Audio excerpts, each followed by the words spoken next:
सुप्रभात। सर्वोत्तम गायन, सर्वोत्तम गायन।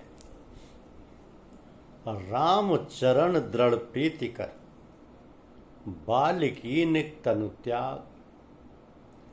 सुमन माल जिम कंठ ते, गिरत न जानई नाग।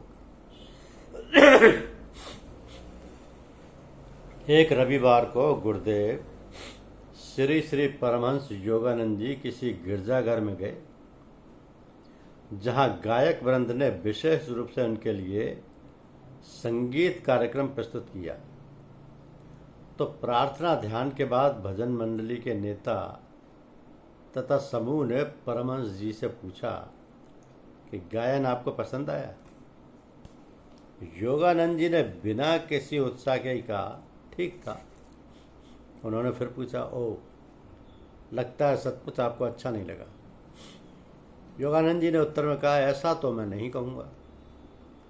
स्पष्टीकरण के लिए बाध्य करने पर गुरुदेव ने कहा कि जहाँ तक निपुणता की बात है, संगीत सुंदर था, किंतु आप लोगों ने ये समझा ही नहीं कि किसके लिए गा रहे हो।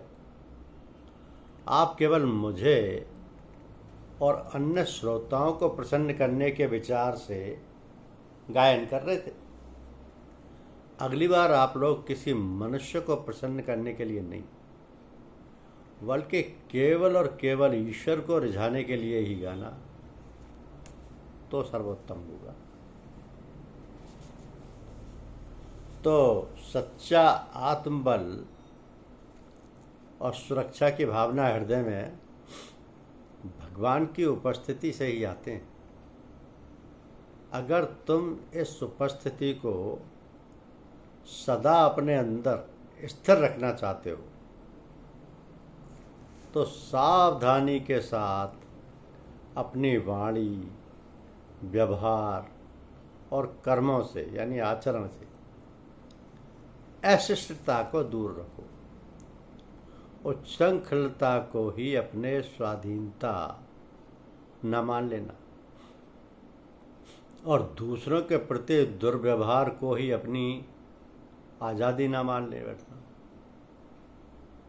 अपनी आज़ादी न मान बैठना। तो विचारों के शुद्धता और प्रभु सानिध्य की अभीप्सा यानी अभिलाषा तीव्रतर होनी चाहिए। भगवान की उपस्थिति कब है?